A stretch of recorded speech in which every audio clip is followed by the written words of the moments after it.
Welcome student to the new session of rotational motion. आज के session में हम टॉर्क एनालिसिस पढ़ेंगे। दो सेशन है हमारे पास आज, और दोनों में हम टॉर्क और उस पर बेस्ड न्यूमेरिकल प्रैक्टिस करेंगे। तो आज की क्लास शुरू करते हैं स्टूडेंट। टॉर्क एक इम्पॉर्टेंट टॉपिक है रोटेशनल मोशन में, और एग्जामिनेशन पॉइंट ऑफ व्यू से भी बहुत ज़्यादा इम्पोर्टेंट है। तो सबसे पहले हम टॉर्क को समझने की कोशिश करेंगे। इससे पहले हम टॉर्क को स्टार्ट करें तो कुछ क्वेश्चंस हमें करने चाहिए मोमेंट ऑफ इनर्शिया पे जो हमारे छूट गए थे। अब पहला क्वेश्चन ले लेते हैं। From a uniform wire two circular loops are made, first p of radius r and q of radius nr. If the moment of inertia of q about an axis passing through its center and perpendicular to its plane is 8 times that of p about a similar axis, the value of n is diameter of the wire is very much smaller than r or nr.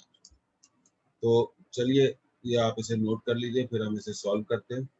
तो हमारे को एक given length of wire दी गई है, उससे हम दो circular loop बना रहे हैं। तो सबसे पहले तो हम सपोज कर लेते हैं भाई कि लेंथ ऑफ वायर कितनी है। Let us suppose one thing that length of wire is l।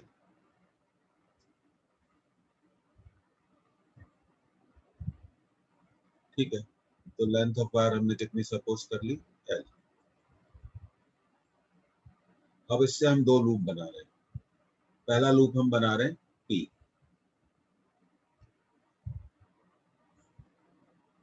Let this is p, the radius of p is r। तो हम लिख सकते हैं 2 पाई r इक्वल टू l, क्योंकि l लेंथ से इसी लूप को बनाया हुआ है। तो r की वैल्यू आ गई l अपॉन 2 पाई। फिर अब हम दूसरा लूप बनाएंगे q, उसकी रेडियस कितनी है nr। Let this is q and its radius is nr. So we can write l equal to 2 pi nr. ये देखिए हमारा ये पहला इक्वेशन हो गया, ये हमारा दूसरा इक्वेशन। तो आप इसे नोट कर लीजिए, क्वेश्चन नोट करिए। नोटबुक में प्रॉपरली क्वेश्चन नोट होना चाहिए फर्स्ट, सेकेंडली होना चाहिए, थर्डली उसे हमें कम से कम 10 से 15 बार रिवाइज करना चाहिए।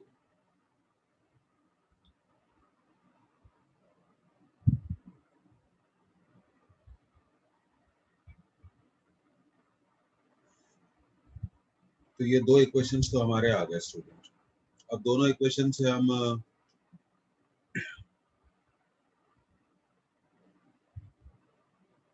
Moment of inertia of p, हमें कहा गया कि जो p का मोमेंट ऑफ इनर्शिया है, q का moment of inertia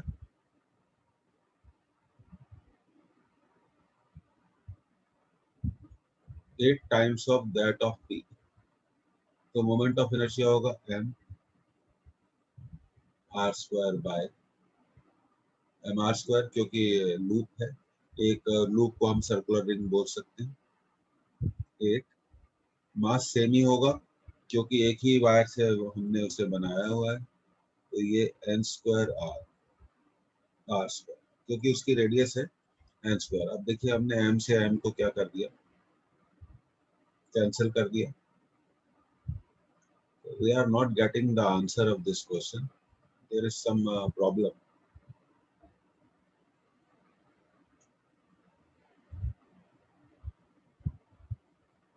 Okay, no problem. हम इसको बाद में अगले सेशन में ले लेते हैं।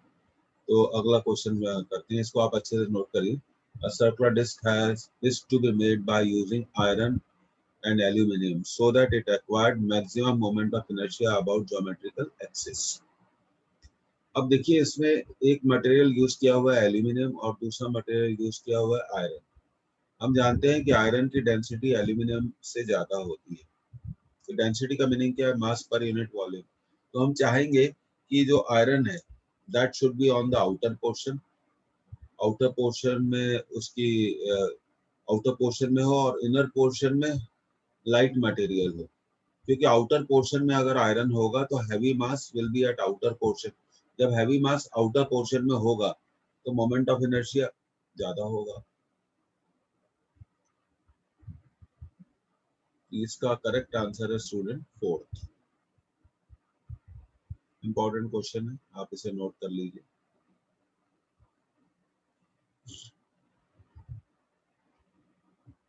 When you note it down and please tell me कि आपने इसे नोट कर लिया।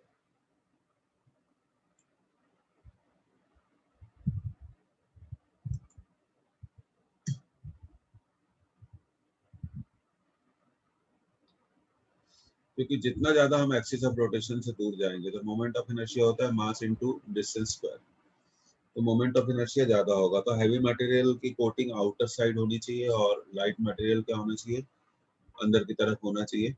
क्योंकि आप जानते हैं कि ये जो आपका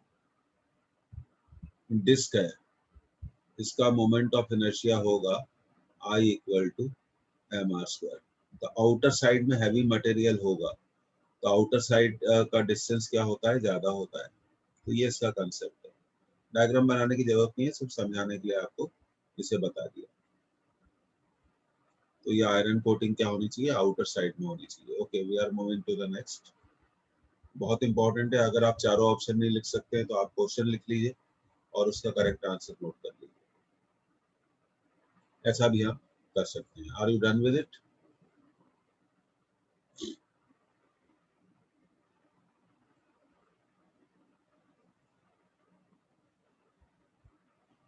ओके, अब नेक्स्ट क्वेश्चन की तरफ जाते हैं।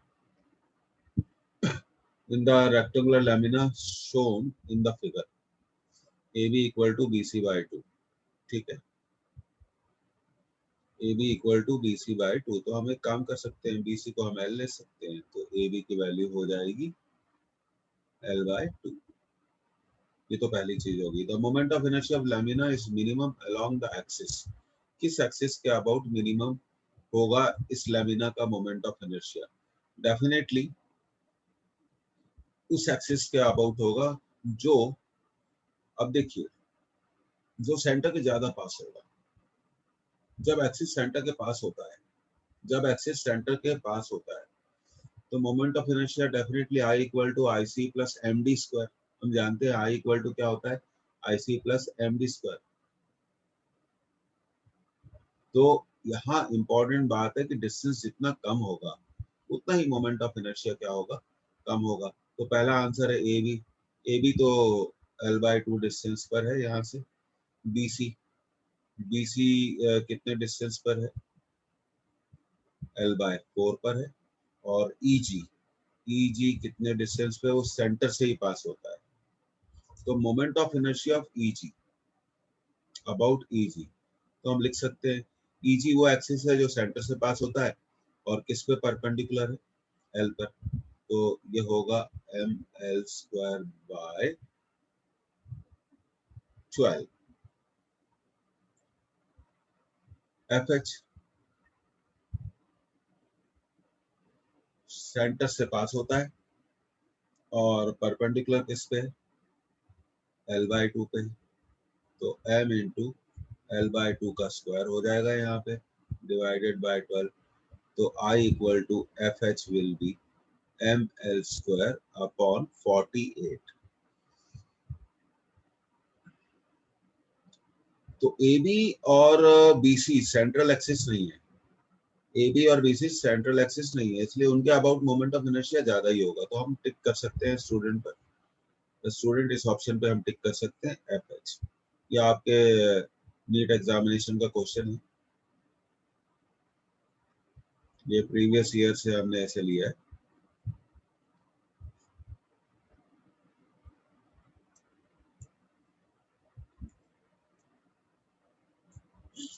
आगे बढ़ते हैं और आज का हमारा जो इम्पोर्टेंट टॉपिक है वो हम स्टार्ट करते हैं। तो प्रीवियस क्लासेस में हमने रेक्टेंगुलर लैमिना के बारे में डिटेल में डिस्कस किया था। क्लास कॉपी को 10 बार 15 बार रिवाइज करिए, क्वेश्चन प्रॉपर्ली लिखिए, उसका सॉल्यूशन भी लिखिए, थ्योरी। तो what is your class copy? It अगर आप इसे अच्छे से बनाते हैं इसमें सारे इंपॉर्टेंट क्वेश्चंस हैं, उनके सॉल्यूशंस हैं और सारी जरूरी नेसेसरी इंपॉर्टेंट थ्योरी है और कंप्लीट फॉर्मूला लिस्ट है। तो ये इससे अच्छा कंपेनियन आपके लिए एग्जामिनेशन प्रिपरेशन का कोई भी नहीं हो सकता। तो top most priority class copy पे को ही देनी चाहिए। अब ये देखिए, the moment of inertia of a uniform rod of length L and mass m about an axis passing through a point at a distance L by 3 from one of its end and perpendicular to the rod. तो ये parallel axis पर based question है, हम इसको कर लेंगे, कोई problem वाली बात नहीं है। एक रॉड का मोमेंट ऑफ इनर्शिया हमें निकालना है और हमारी रॉड कैसी है। सबसे पहले हम रॉड को ड्रॉ कर लेते हैं। ये देखिए, हमने रॉड को ड्रॉ कर लिया और किस एक्सिस के अबाउट निकालना है, एक ऐसे एक्सिस के अबाउट निकालना है जो सेंटर से कितने डिस्टेंस पर है, L by 3 डिस्टेंस पर है, वन एंड से। ओके, तो ये रहा हमारा एक्सिस और इसका डिस्टेंस भी हमें दिया हुआ है। अब हमें चाहिए एक ऐसा एक्सिस जो सेंटर से पास होता हो, अगर आपको याद हो तो। Now we need axis which passes through the centre, क्योंकि हम पैरेलल एक्सिस थ्योरम अप्लाई करने वाले हैं। तो ये सेंट्रल एक्सिस हो गया हमारा। अब ये बहुत आसान हो जाएगा इसको अप्लाई करना। Let the moment of inertia about this axis is I, this is IC, और ये जो डिस्टेंस है स्टूडेंट, ये इन दोनों एक्सिस के बीच में ये कितना है, D। ये रॉड की टोटल लेंथ L है, तो ये लेंथ कितनी होगी, L by 2। तो सबसे पहले D निकाल लेते हैं। L by 2 में से L by 3 को माइनस कर देंगे, एलसीएम लीजिए।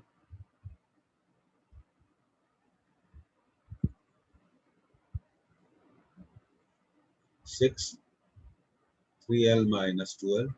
So distance is coming as L by 6. Now apply the moment of inertia. Parallel axis theorem apply कर दें। अब देखिए, IC कैसा एक्सिस है, जो रॉड के सेंटर से पास होता है और उसकी लेंथ पर परपेंडिकुलर है, और हम अच्छे से जानते हैं कि IC की वैल्यू कितनी है। Standard formula ml square by 12 plus md L by 6 का स्क्वायर, तो ये हमारा आ जाएगा ml स्क्वायर बाय 12 और ये आ जाएगा ml स्क्वायर बाय 36। तो अब एलसीएम ले लेते हैं, तो ये हो जाएगा 3ml स्क्वायर और ये हो जाएगा ml स्क्वायर, तो ये हो जाएगा 4ml स्क्वायर अपॉन 36। तो आंसर है इसका ml स्क्वायर बाय 9। तो अच्छा क्वेश्चन है और डेफिनेटली हम इसको एक इम्पोर्टेंट क्वेश्चन कह सकते हैं। The correct answer is third is correct answer.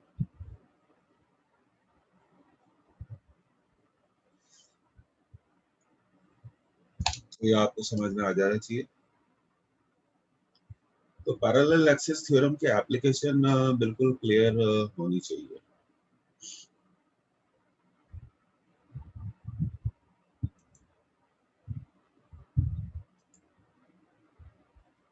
पिछली लगातार कई क्लासेस में हमने 4 लेक्चर्स लिए हैं मोमेंट ऑफ इनर्शिया पे अब तक, और चारों में हमने डिफरेंट केसेस की स्टडी करी है।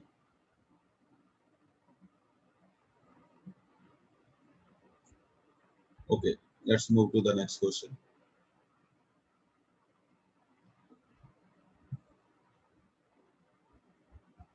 यस, अब कुछ बहुत इंपॉर्टेंट थ्योरीज है स्टूडेंट जो हम वन बाय वन पढ़ेंगे। सबसे पहले हम बात करते हैं मोमेंट ऑफ फोर्स की। तो भाई, मोमेंट ऑफ फोर्स को ये भी कहा गया है कि ये टॉर्क होता है। तो why we study the moment of force, why we study the torque, because torque is the cause which produces the rotational effect. ये बात हमें अच्छे से मालूम होनी चाहिए कि टॉर्क एक कॉज है जो रोटेशनल इफेक्ट को प्रोड्यूस करता है। अब देखिए, अगर रोटेटिंग बॉडी में रोटेशन के अगेंस्ट टॉर्क एक्ट करेगा तो एंगुलर स्पीड को रिड्यूस कर देगा, रिटार्डेशन, एंगुलर रिटार्डेशन प्रोड्यूस कर देगा। अगर एक बॉडी रेस्ट में है, सपोज करिए, उस पर हम टॉर्क लगाएंगे तो वो उसमें रोटेशनल इफेक्ट प्रोड्यूस कर देगा, बॉडी को रोटेट कर देगा। सो torque is the cause which changes the state of rotation और स्टेट ऑफ रेस्ट। हम कह सकते हैं कि टॉर्क वो कॉज है जो स्टेट ऑफ रेस्ट या स्टेट ऑफ रोटेशन को बदलता है।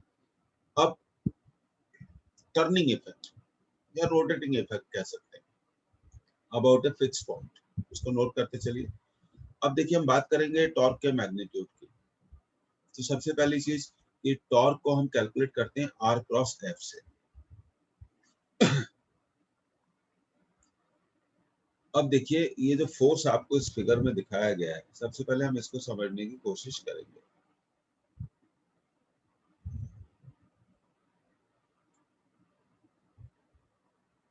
इस फोर्स का हम टॉर्क निकाल रहे हैं अबाउट विच पॉइंट, ओ। तो टॉर्क का जो सिंपल मोस्ट फॉर्मूला होता है, force multiplied by perpendicular distance. Force multiplied by perpendicular distance. अगर ओपी आर है तो ये परपेंडिकुलर डिस्टेंस कितना होगा, आर साइन थीटा। ऐसा क्यों होगा, ये भी समझ लेते हैं। ये एंगल अगर थीटा है तो ये एंगल भी कितना होगा, थीटा होगा।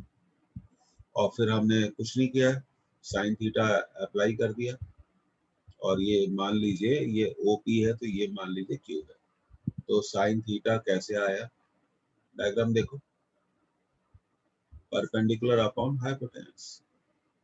तो ओ क्यू क्या हो गया, ओपी साइन थीटा, जो कि परपेंडिकुलर डिस्टेंस है, तो ओ क्यू हो गया, ओपी है आर, आर साइन थीटा।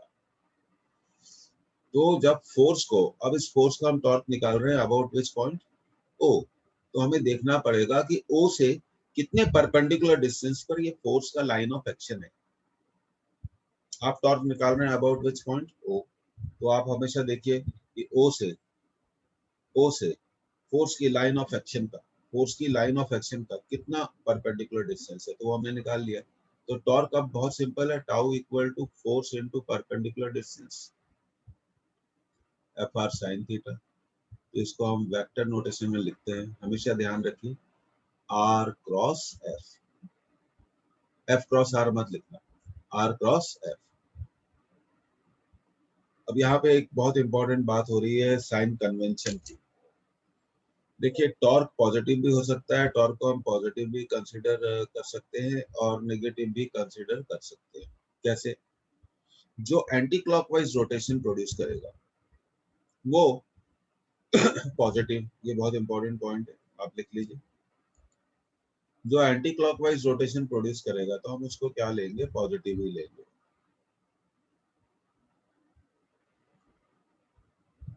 और जो क्लॉकवाइज रोटेशन प्रोड्यूस करेगा उसे हम क्या लेंगे, नेगेटिव। उसे हम क्या लेंगे, नेगेटिव। अभी जो टॉर्क एनालिसिस है, रोटेशनल मोशन का सबसे इंपॉर्टेंट टॉपिक है। ये काफी बड़ा है और इसमें वैरायटी ऑफ क्वेश्चंस भी क्या है, ज्यादा है। दूसरा ये है कि स्टूडेंट्स का जनरली ये टॉपिक वीक होता है, कमजोर होता है। तो आज हम इस कोशिश में हैं कि इस कमजोर टॉपिक को एक मजबूत टॉपिक में बदल सकें। तो वी विल ट्राई दैट। तो ये आपने नोट कर लिया होगा, आगे बढ़ते हैं।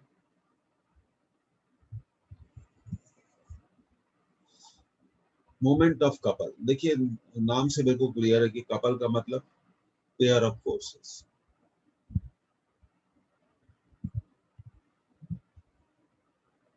पेयर ऑफ फोर्सेस, तो कपल का मतलब क्या होगा, पेयर ऑफ फोर्सेस होगा। ये तो क्लियर हो गया। अब मूवमेंट का मतलब कैसे निकालते हैं, किसी भी फिजिकल क्वांटिटी का मूवमेंट एक्सिस ऑफ रोटेशन से कैसे निकाला जाता है, उस फिजिकल क्वांटिटी को एक्सिस ऑफ रोटेशन से, एक्सिस ऑफ रोटेशन से जो भी परपेंडिकुलर डिस्टेंस होता है हम उससे मल्टीप्लाई कर देते हैं।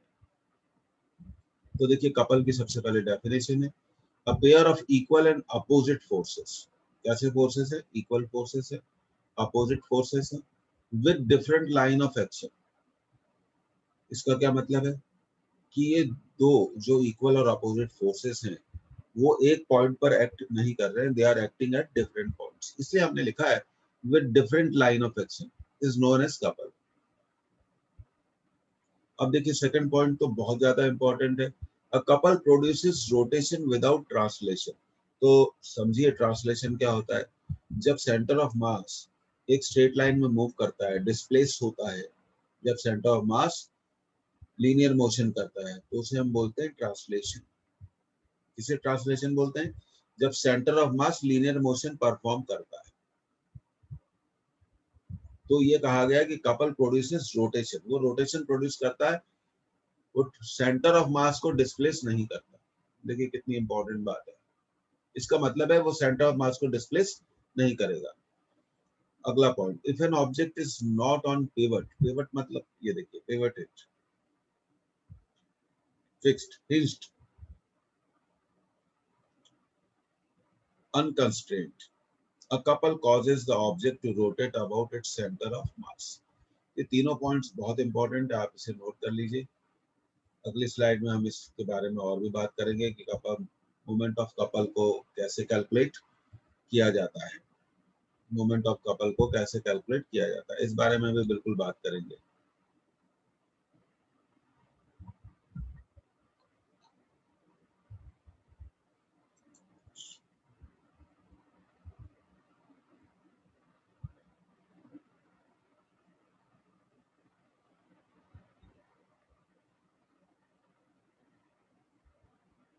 अब देखिए आपको दिख रहा है फिगर में कितने फोर्सेस हैं, दो फोर्सेस हैं। ये रहा पहला फोर्स है, it acts in which direction, vertical upward direction, ये इसका लाइन ऑफ एक्शन है, ये देखिए line of action.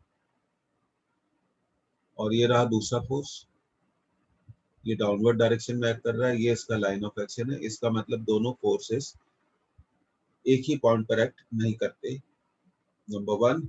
Number two, दोनों फोर्सेस इक्वल हैं, दोनों फोर्सेस इक्वल हैं, ठीक है। नंबर तीन,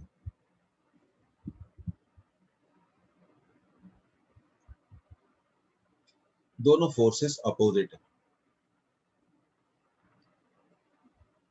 ये भी क्लियर हो गया। तो ये फोर्सेस एक कपल बनाएंगे, अब हमें इस बारे में कोई भी डाउट नहीं है। डायग्राम बना लीजिए, this couple can produce turning effect और torque.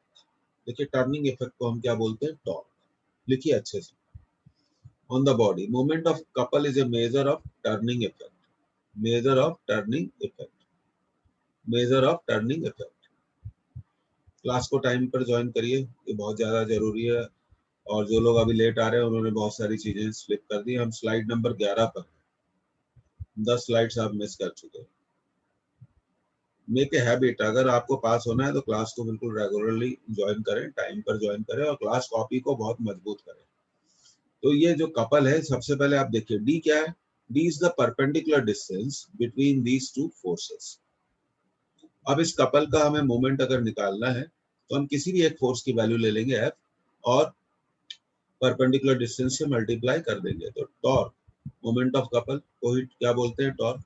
Magnitude of either of forces, किसी भी एक फोर्स को ले लीजिए क्योंकि दोनों की वैल्यू सेम है, into perpendicular distance between the forces, इसलिए टॉर्क होगा F cross D, F into D.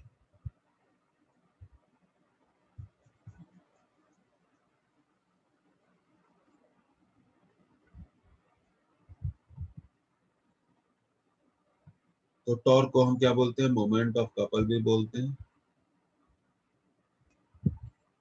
magnitude of either of forces into perpendicular distance between the forces। तो टॉर्क की कंडीशन तो हम समझ ही चुके हैं स्टूडेंट कि टॉर्क कब बने, कपल कब होगा, जब दोनों फोर्सेस इक्वल हो, नंबर वन। नंबर टू, उनकी लाइन ऑफ एक्शन क्या हो, डिफरेंट हो, दैट मीन्स वो अलग अलग पॉइंट पर एक्ट करते हो। नंबर तीन, they must act in opposite direction. तो टॉर्क हम कैलकुलेट कर सकते हैं। सो this is the fundamental line of it. Okay, let's move further. अब देखिए ये तो बहुत इंपॉर्टेंट बात है, कंडीशन फॉर ट्रांसलेशनल इक्विलिब्रियम। देखिए ट्रांसलेशनल वर्ड बहुत सिंपल है। जब centre of mass, when centre of mass moves in a straight line, linear motion. अब दूसरे वर्ड्स में हम ये कह सकते हैं कि भाई सेंटर ऑफ मास जब लीनियर मोशन परफॉर्म करेगा तो उसे कहेंगे हम ट्रांसलेशनल मोशन। अब हम बात करते हैं ट्रांसलेशनल इक्विलिब्रियम की। भाई ये ट्रांसलेशनल इक्विलिब्रियम क्या होता है?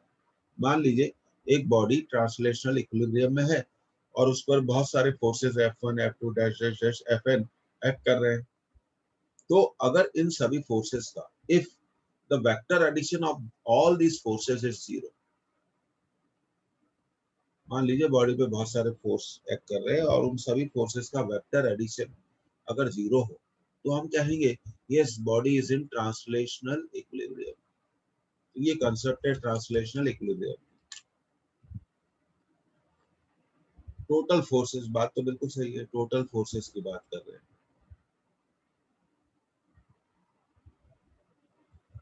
The vector sum of the forces on the rigid body.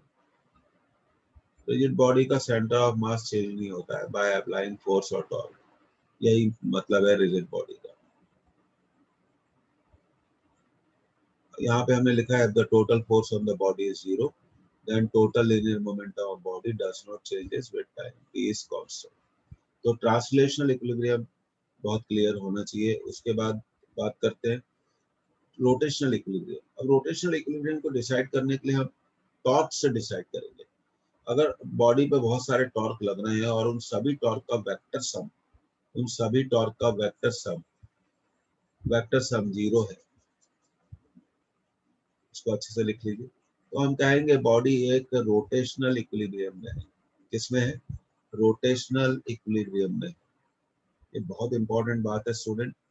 तो किसी भी बॉडी के दो इक्विलिब्रियम हम स्टडी करेंगे, एक तो ट्रांसलेशनल इक्विलिब्रियम। ट्रांसलेशनल इक्विलिब्रियम को स्टडी करने के लिए हम ये देखेंगे कि बॉडी पर कितने फोर्सेस लग रहे हैं। अगर उन सभी का वेक्टर एडिशन जीरो है तो हम कहेंगे भाई कि बॉडी ट्रांसलेशनल इक्विलिब्रियम में है। और रोटेशनल इक्विलिब्रियम को स्टडी करने के लिए हम देखेंगे कि बॉडी पर कितने टॉर्क लग रहे हैं। तो टॉर्क तो डेफिनेटली फोर्स से ही कैलकुलेट किया जाएगा, ये मैंने शुरुआत में ही आपको समझा दिया है कि टॉर्क को कैलकुलेट करने के लिए हम ये देखेंगे कि बॉडी पर कितने फोर्सेस लग रहे हैं और उन सभी फोर्सेस के कारण जो टॉर्क डेवलप हो रहा है वो कैलकुलेट करेंगे। और मैंने आपको ये भी बता दिया है पहले कि टॉर्क कब पॉजिटिव होता है और टॉर्क कब नेगेटिव होता है, टॉर्क कब पॉजिटिव होता है और टॉर्क कब नेगेटिव होता है। तो ये दो तरह के इक्विलिब्रियम हमें जरूर पढ़ने हैं।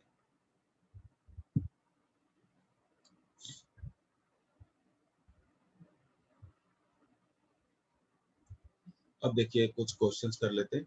A force 10 into minus k Newton acts on the origin of the coordinate system. Okay, find the torque about the point 1 meter, comma minus 1 meter, comma 0 meter।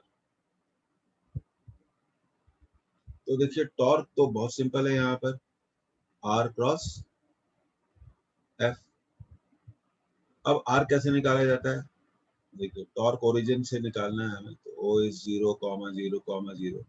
मान लीजिए ये पॉइंट है A, 1 minus 1 0। तो R कैसे निकालेंगे हम? R हम कैसे निकालेंगे? OA। तो position vector of A, method सीख लीजिए, minus position vector of O। भाई कोई जरूरी थोड़ी है कि ओरिजिन ही हो, कुछ और भी पॉइंट्स हो सकता है, इसलिए जनरलाइज करते हैं मेथड को। A I minus J plus 0k minus 0I plus 0j plus 0k, कुछ भी हो सकता है। तो R आ गया भाई I माइनस जे, ठीक है। तो अब टॉर्क कैलकुलेट कर लेंगे। R I minus J cross I minus J cross -10k, ठीक है। तो ये जरा -10 इधर ले जाते हैं और अब हम I माइनस जे क्रॉस के, आप इसे ओरली भी कैलकुलेट कर सकते हैं। I क्रॉस के, you will get I cross के, मैंने आपको सिखाया था माइनस जे क्रॉस के। और अगर आप भूल गए हैं तो मैं आपको फिर से बता देता हूँ। Clock system I J K I J K, तो I क्रॉस के उल्टा चल रहे हैं, तो ये होगा माइनस जे, और जे क्रॉस के दैट इज माइनस आई। ये टॉर्क की वैल्यू हो गई टेन आई प्लस टेन जे, ये वेक्टर वैल्यू आ गई। और अगर आपको टॉर्क की न्यूमेरिकल वैल्यू निकालनी है तो आप मॉडुलस निकाल लीजिए, ten square plus ten square, तो मॉडुलस निकाला हमने, तो ये हो गया ten root to.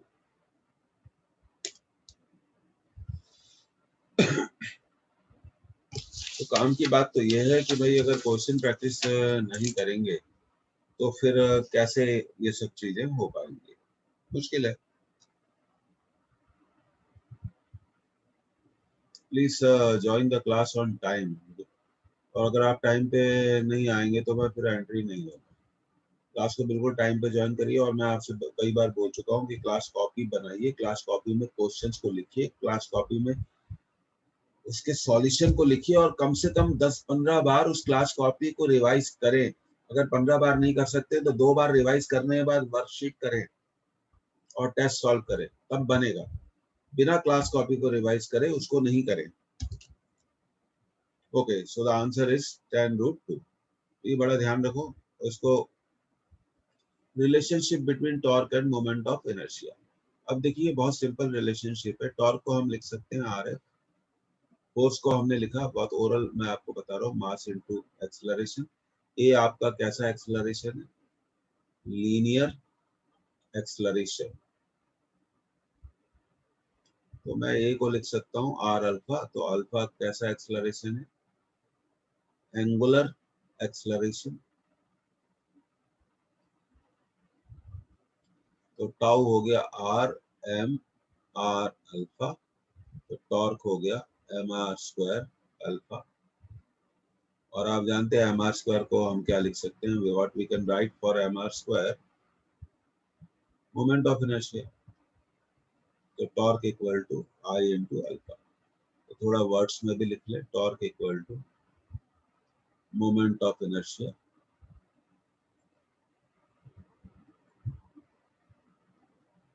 Multiplied by angular acceleration.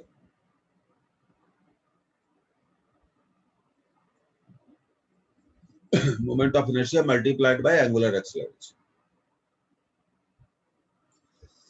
तो सिंपल है। अगर वेक्टर नोटेशन में चाहिए तो मोमेंट ऑफ इनर्शिया तो स्केलर है, ऐसे लिख सकते हैं।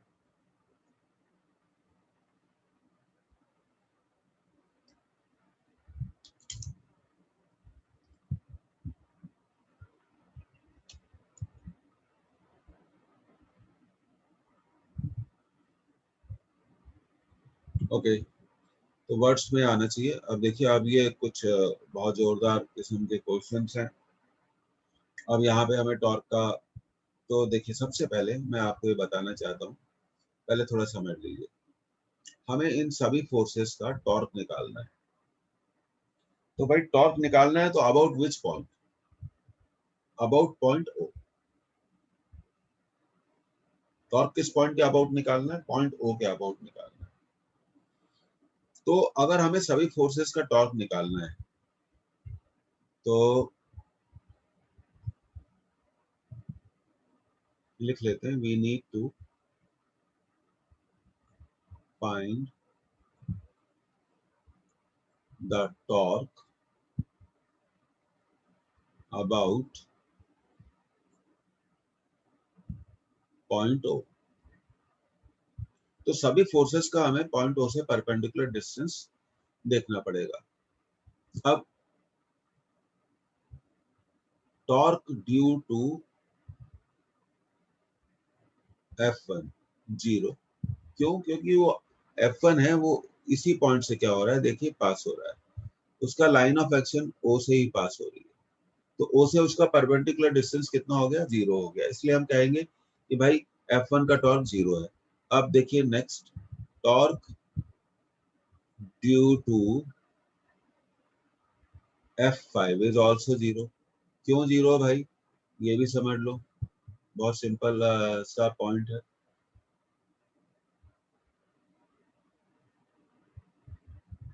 ये देखिए इस फोर्स का लाइन ऑफ एक्शन किससे पास हो रहा है, ओ से। तो भाई इसलिए इसका जो टॉर्क है F5 का भी क्या होगा, 0 होगा। अब बात करते हैं F2, F3 और F4 के टॉर्क की। तो F2 का टॉर्क तो होगा, अब देखिए F2, ये जो पिवटेड स्केल है F2 ऐसे लग रहा है, आप देखिए। तो F2 इसको किस डायरेक्शन में रोटेट करेगा, सबसे पहले ये सोचिए, सोचिए।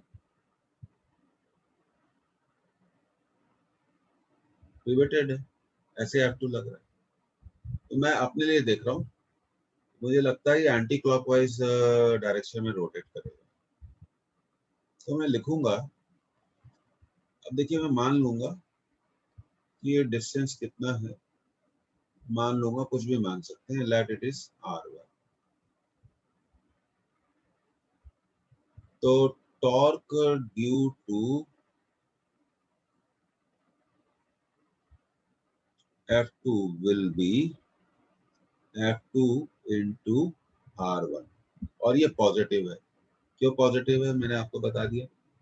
ये जो पिवटेड स्केल है इसको एंटी क्लॉकवाइज डायरेक्शन में रोटेट करेगा। तो भाई इतनी कॉमन सेंस तो होनी चाहिए कि रोटेशन कैसे होगा।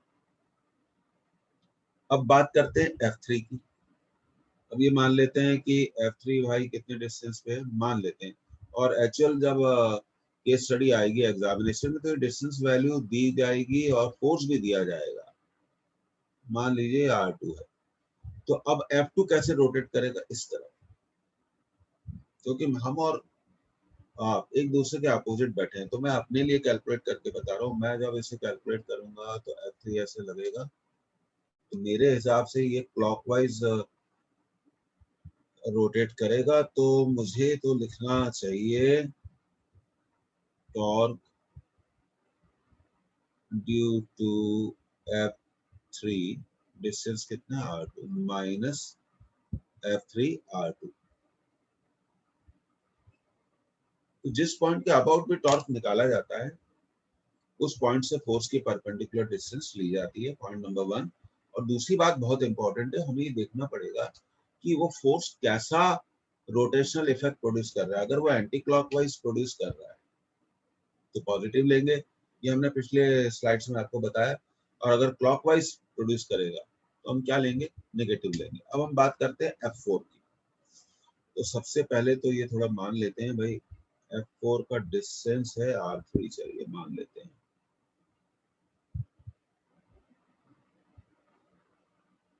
और फिर मैं अपने लिए इसे कैलकुलेट कर रहा हूँ। अगर F4 इस पिवटेड स्केल को ऐसे लगेगा, ये देखिए मैं अपने लिए कैलकुलेट कर रहा हूँ, मुझे क्लॉकवाइज दिख रहा है। क्योंकि आप मुझे देखेंगे तो आपको उल्टा दिखेगा। तो आप एक काम करिए, एक अपना पेन हाथ में ले लीजिए और फोर्स खुद लगा के देखिए, तो आपको समझ में आ जाएगा। अब हम निकाल रहे हैं टॉर्क ड्यू टू F4।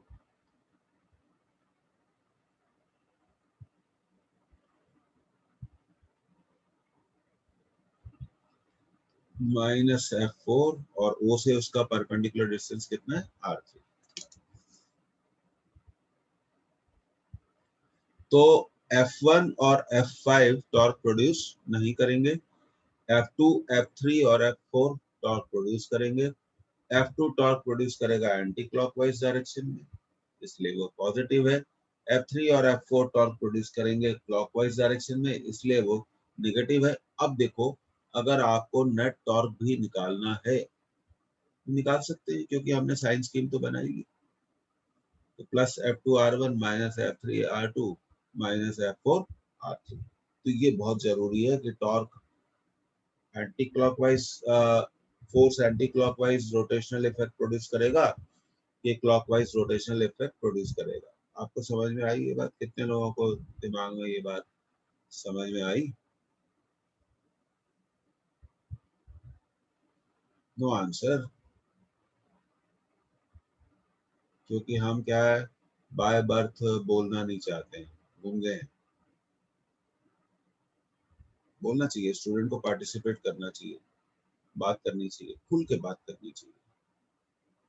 तो ये पर्सनालिटी आपको अपनी अच्छी रखनी है तो खुल के बात करनी चाहिए। अब देखिए, ये तो है बहुत बढ़िया question. A uniform rod of 20 kg is hanging. ये जो ए बी रॉड है इसका मास है 20 kg, ये हैंग कर रही है.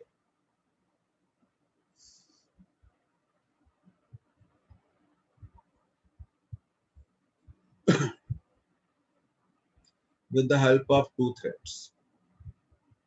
It also supports a 40 kg mass as shown in the figure. Find the tension developed in each thread. तो सबसे पहले तो देखो स्टूडेंट फोर्स एनालिसिस करना पड़ेगा. मान लिया इसमें टेंशन कितना है, T1, और इसमें कितना है, T2, और जो वेट है वो हमेशा मिड पॉइंट पे एक्ट करता है.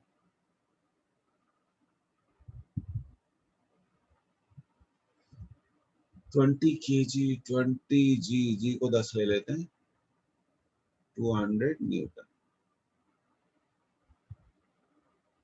और ये L/4 है तो ये भी L/4 होगा, और ये होगा L/2.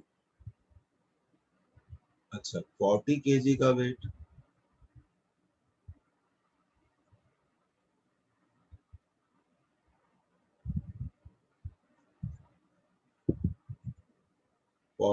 g, that is 400.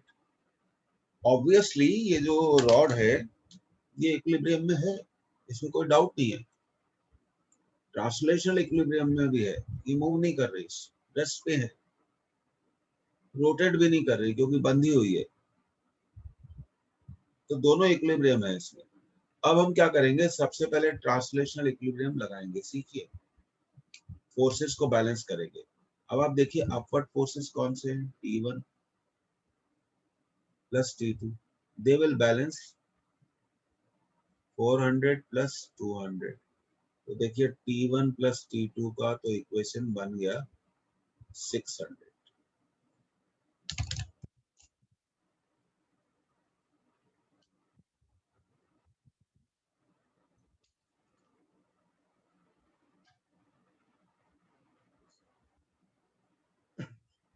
अब हमें एक पॉइंट सिलेक्ट करना पड़ेगा जिससे हमें टॉर्क को कैलकुलेट करना है. तो हम क्या करेंगे,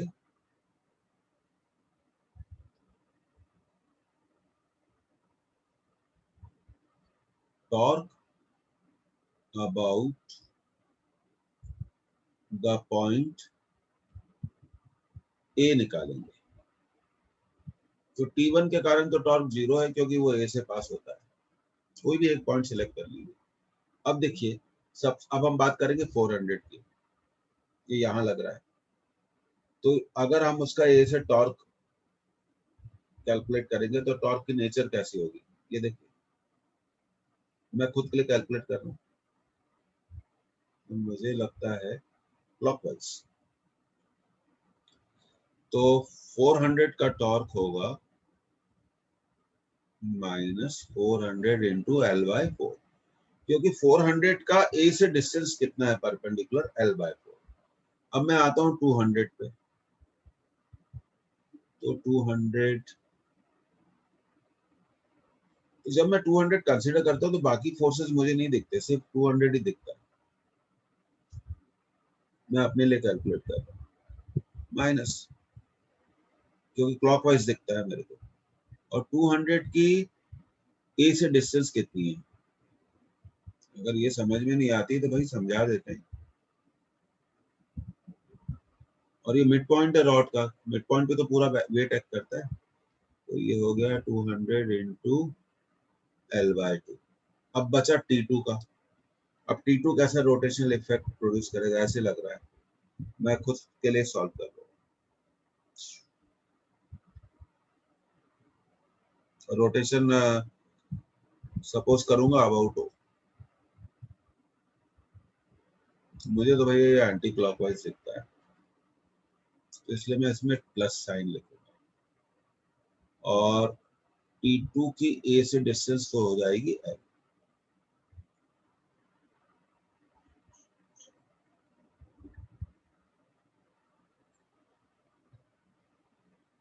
और ये 200 नहीं होगा बच्चों, ये होगा T2.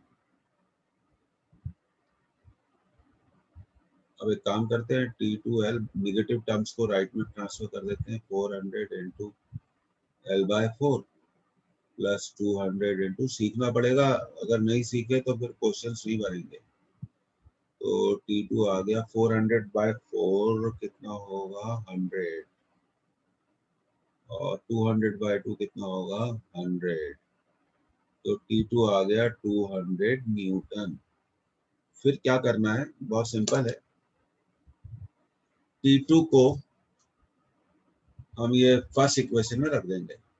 अब जैसे T2 को हम फर्स्ट इक्वेशन में रखेंगे तो T1 की वैल्यू आ जाएगी। तो T1 प्लस T2 कितना है 600 है। T1 प्लस T2 कितना है 600 है ना। तो T2 रख दिया तो T1 भी आ जाएगा भाई, कितना आ जाएगा 400। तो ऐसे क्वेश्चंस आपको सीखने पड़ेंगे।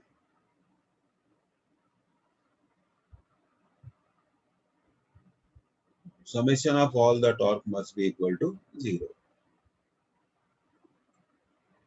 रिवाइज करिए। हाँ तो ये तो हम एक चीज तो लिखना भूल ही गए,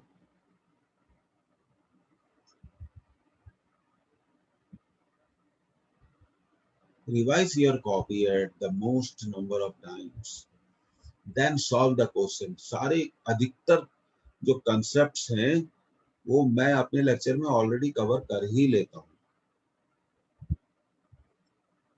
उसके बाद अगर आप लेक्चर की कॉपी अच्छे से आपकी बनी है तो आप फिर सॉल्व करिए कोई भी शीट वगैरह वर्कशीट, और आपसे 90%, 100 तो कोई नहीं दावा कर सकता है, 90% आपसे बन जाएगा। तो ये देखिए ये था।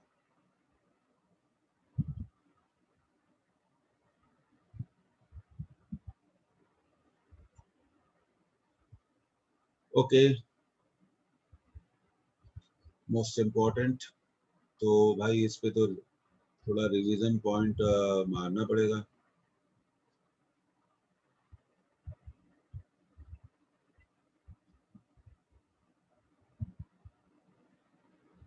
और 5 कम से कम 5 बार तो इसे रिवाइज करनी चाहिए हमें। टॉपलिंग तो आप समझते ही हैं, आप इसे घर पे भी कर सकते हैं। ब्लॉक ले लीजिए, ब्लॉक के ऊपर वाले हिस्से पे अपर एज पर आप फोर्स लगाइए तो आप देखेंगे वो टॉपल कर जाएगा। Most important, note down the question, find the minimum value of F for the block to topple about an edge। तो हमेशा एक बात आप याद रखिए ऐसे क्वेश्चंस में, जो नॉर्मल रिएक्शन है वो मिड पॉइंट पर एक्ट नहीं करेगी। तो जब टॉपलिंग के लिए हम फोर्स अप्लाई करेंगे तो नॉर्मल रिएक्शन एक एज पर, एक कॉर्नर पर, एक एंड पर क्या हो जाएगी, शिफ्ट हो जाएगी। फिलहाल तो इनिशियल नॉलेज में आपको इतना ही दे सकता हूँ, आपने नोट कर लिया। ये देखिए, ये यहाँ नॉर्मल रिएक्शन आप देखिए शिफ्ट हो गई है एक एज पर। अब यहाँ पर हम ओ के अबाउट टॉर्क निकालेंगे। तो नॉर्मल रिएक्शन क्योंकि ओ पर ही शिफ्ट हो गई है, इसलिए नॉर्मल रिएक्शन का टॉर्क क्या हो जाएगा, 0 हो जाएगा। अब एफ के बारे में सोचिए, मैं सोच रहा हूँ,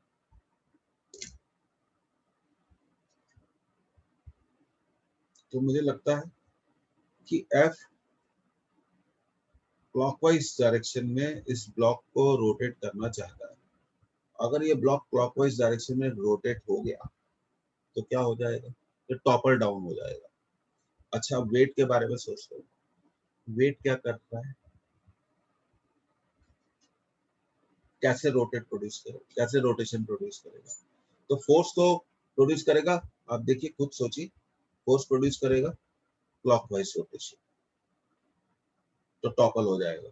और वेट कैसा रोटेशन प्रोड्यूस करेगा, टॉर्क निकाल रहे हैं अबाउट हो, फोर्स सोचिए, फोर्स एंटी क्लॉकवाइज। तो इक्विलिब्रियम के लिए जरूरी है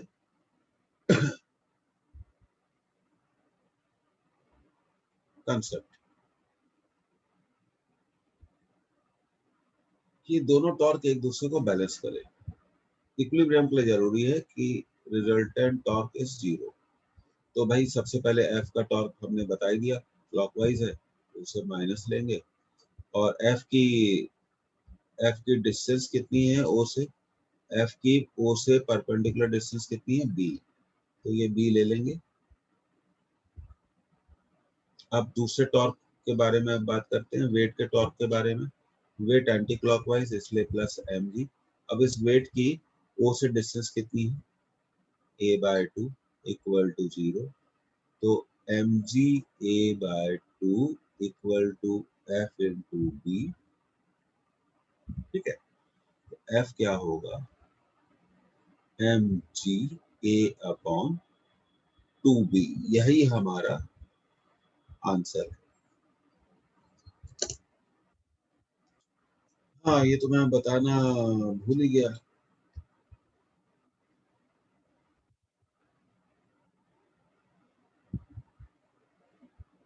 5 बार, और ये आपके एग्जाम में आ भी चुका है, इसलिए आप थोड़ा ध्यान दीजिए। बहुत सिंपल है, आप इसी मेथड को रिवाइज करिए। बस ये आपको बनना चाहिए कि क्लॉकवाइज क्या है और एंटी क्लॉकवाइज क्या है। अगर ये नहीं समझ में आया तो फिर बड़ी दिक्कत हो जाएगी।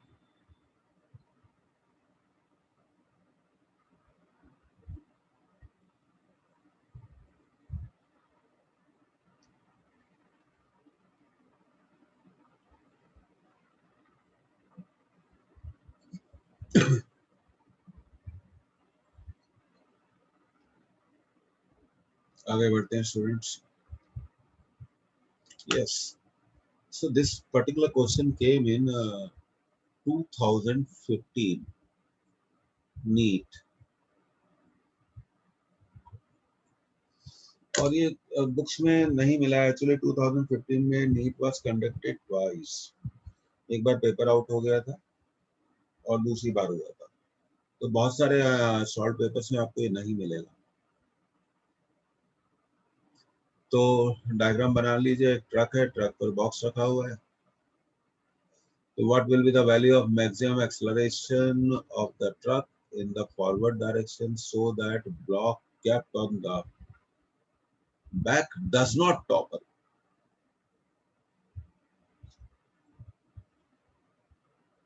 does not topple, इसका मतलब, does not topple का मतलब है कि net vector sum of all the torque is 0।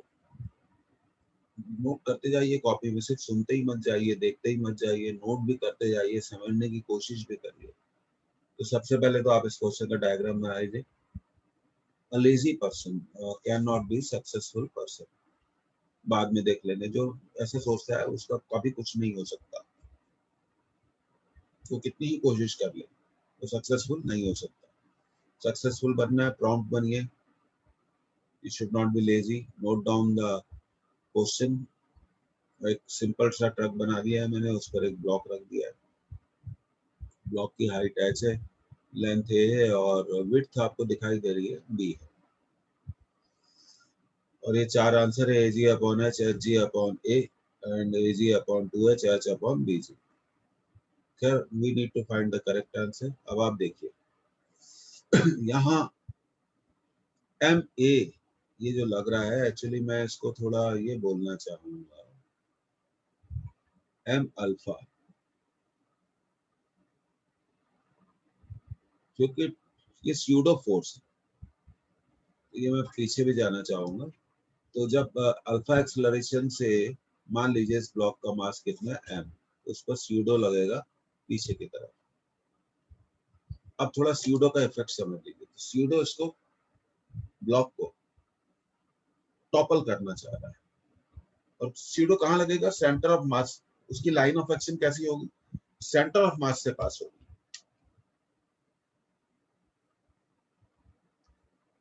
हाँ, तो हम बात कर रहे थे, इसको थोड़ा हमें लेना चाहिए, ए नहीं लिखेंगे हम इसे, I am sorry, it should be written as alpha. ठीक है, ये स्यूडो फोर्स लगा और ये सेंटर है, और स्यूडो फोर्स सेंटर पे लग रहा है, तो उसकी इस अबाउट पॉइंट ओ, ये रहा हमने पॉइंट ओ, पॉइंट ओ से उसकी डिस्टेंस कितनी थी, एच बाय टू। क्योंकि देखो ये पूरी डिस्टेंस कितनी है, एच है, तो इसका आधा कितना होगा, एच बाय टू। अब वेट मिड पॉइंट पे एक्ट करता है, तो वेट है mg, वो उस O से कितने डिस्टेंस पर है, a/2। अगर इक्विलिब्रियम है, अगर रोटेशनल इक्विलिब्रियम मेंटेन है, तो टॉर्क तो ब्लॉक टॉपल नहीं होगा। अब m अल्फा का टॉर्क अबाउट हो, finding the torque due to m alpha and mg about the point O। तो m अल्फा, मैं सोचता हूँ भैया m अल्फा इसको कैसे रोटेट करेगा, एंटी क्लॉकवाइज। तो मैं m अल्फा को तो प्लस लूंगा, और O से उसके परपेंडिकुलर डिस्टेंस कितने, h/2। अब mg कैसे रोटेट करेगा, सोचना पड़ेगा थोड़ा, क्लॉकवाइज। तो इसे मैं लूंगा माइनस, और O से उसका परपेंडिकुलर डिस्टेंस कितना है, a/2। अब ये बहुत सिंपल हो गया, m alpha h/2 equal to mg a/2। 2 से 2 कैंसिल, m से m कैंसिल, तो alpha equal to AGA upon h। ये हमारा आंसर आ गया, alpha equal to AGA upon h। तो जरा देख लेते हैं कौन सा आंसर है। First is the correct answer.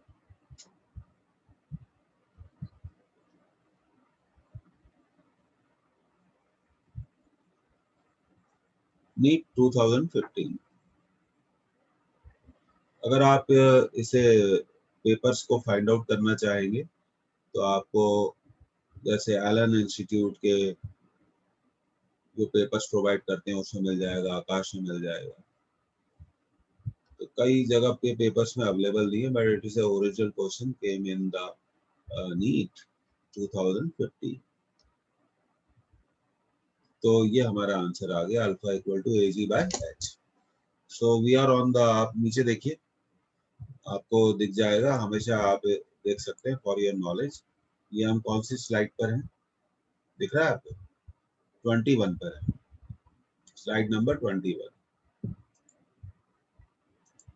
सारे इंपॉर्टेंट क्वेश्चन है। टॉर्क एनालिसिस में बहुत प्रैक्टिस है, बट टॉर्क आप सोचिए कि क्लॉकवाइज प्रोड्यूस करेगा तो वो नेगेटिव होगा, एंटी क्लॉकवाइज प्रोड्यूस करेगा तो वो क्या होगा, पॉजिटिव होगा। Yes, what a good question it is. A string is strapped around the rim of a wheel of moment of inertia 0.2 kg metre square. सारे एग्जामिनेशन क्वेश्चंस कवर कर रहे हैं। And radius 20 centimetre. The wheel is free to rotate about its axis. अच्छी बात है। Initially the wheel is at rest, okay. The string is now pulled by a force F equal to 20 Newton. Find the angular velocity of wheel after 5 seconds. तो भाई wheel की हमें angular velocity निकालनी है, 5 second के बाद निकाल सकते हैं, कोई बहुत बड़ा इश्यू नहीं है। हमारे पास फॉर्मूला है omega t equal to omega 0 plus alpha t. ये तो 0 है, 5 सेकंड। तो भाई एंगुलर वेलोसिटी तो आपकी आ गई, पर आपको अल्फा मालूम है क्या, नहीं मालूम। अब कैसे करें, व्हील की रेडियस दी गई है, तो ये फोर्स क्या करेगा देखिए ध्यान से। ये टॉर्क प्रोड्यूस करेगा अबाउट द सेंटर ओ। ये ओ सेंटर ले लेते हैं।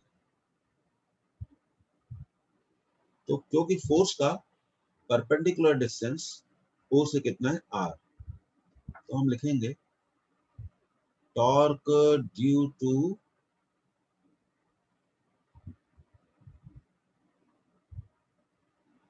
Torque due to F, F into R. और टॉर्क को हम लिख सकते हैं, एफ की वैल्यू दी हुई है 20 न्यूटन, आर भी दिया हुआ है 20 सेंटीमीटर,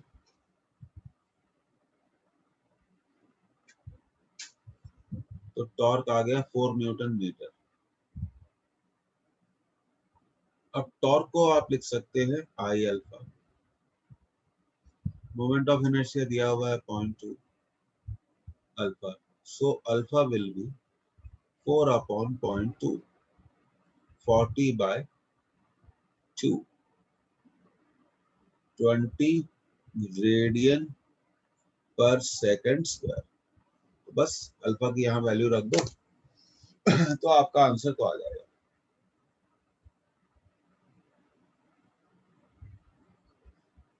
हाँ, तो ये तो बताना ही भूल गए।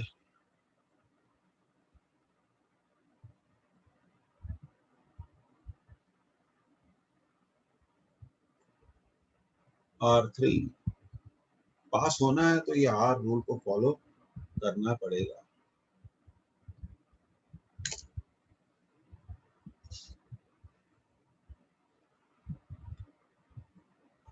And I am covering every topic, every necessary and important concept involved in rotational motion based on the previous 20 years paper and based on my 36 years experience. तो इसलिए मैं कह रहा हूँ कि क्लास कॉपी को आप रिवाइज करिए, उसमें कुछ भी नहीं छूटेगा। आगे बढ़ते हैं स्टूडेंट।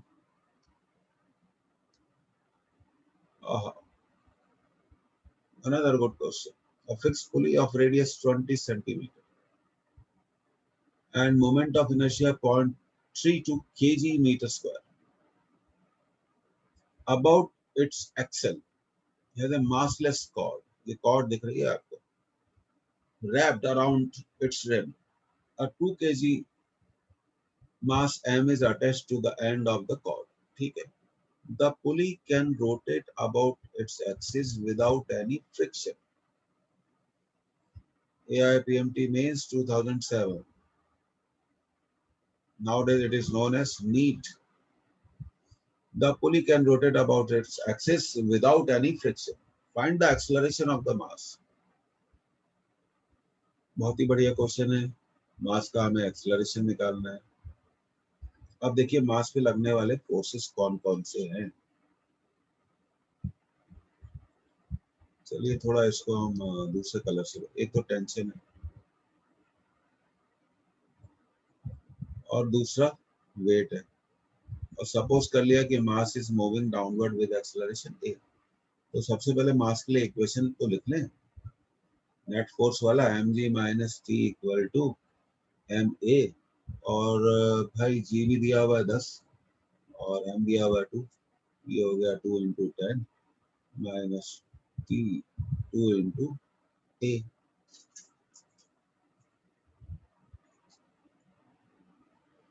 तो 20 minus t equal to 2a। So this is equation number 1। और हमें एक्सेलरेशन निकालना है तो उसके लिए हमें टेंशन निकालना पड़ेगा।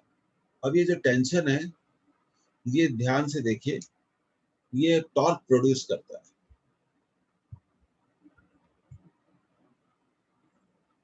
और ये रेडियस कितनी दी हुई है 20 centimetre.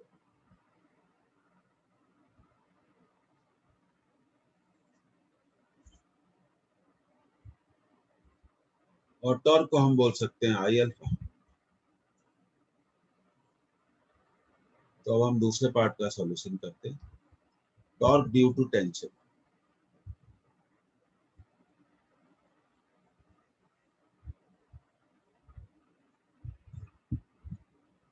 T into R. Torque को लिख सकते हैं I alpha, T into are.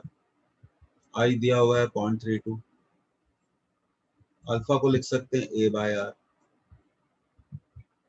भैया एक बात याद रखो, linear acceleration equal to a equal to r alpha. यहाँ से हम क्या निकालेंगे, अल्फा को लिख सकते हैं ए बाय आर। तो यहाँ तो ये जो स्टेप है ना, अल्फा को आपने जो लिखा है ए बाय आर, यही सबसे इंपॉर्टेंट स्टेप। तो टेंशन आ गया 0.32 ए बाय आर स्क्वायर। ये हमारा हो गया सेकंड इक्वेशन। तो मेथड्स को देखिए आपकी कैसे मेथड्स को यूज किया जाता है, इतना आसान नहीं है, सीखना पड़ेगा आपको। 5 बार रिवाइज कर लीजिए, 5 या 6 बार। R5 लिख दो इसको। तो अगली स्टेप में स्लाइड में जा रहे हैं और फिर इसको सॉल्व कर लेते हैं। सीखना पड़ेगा आपको, बहुत सारी नई चीजें सीखनी पड़ेगी। तो हम टेंशन की इस वैल्यू को क्या कर देंगे, फर्स्ट इक्वेशन में रख देंगे। तो यहाँ आर भी हमें रखना पड़ेगा, ये रेडियस है इसकी 20 सेंटीमीटर, तो 0.2 है ना, 0.2 रहेगा, ठीक रहेगा।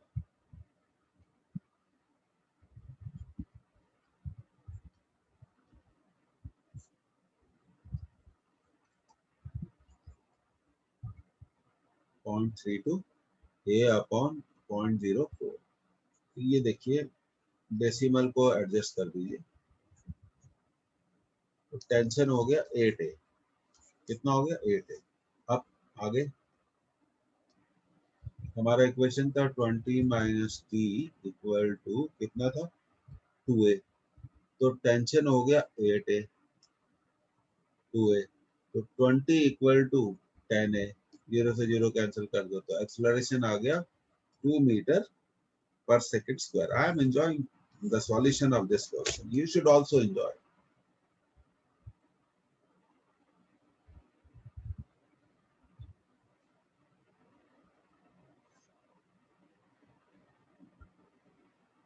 बहुत बढ़िया question, most important, most expected. तो हमने टेंशन की वैल्यू निकाल ली 2 मीटर पर सेकंड स्क्वायर। तो स्टूडेंट ऐसे ही बहुत सारे क्वेश्चंस पर हम लोग प्रैक्टिस करेंगे, और जो मुझे लगता है कि बहुत इंपॉर्टेंट है उनमें कंसेप्चुअल नॉलेज रिक्वायरमेंट है, कैलकुलेशन प्रैक्टिस चाहिए। तो इसको हम लगातार कंटिन्यू करते रहेंगे।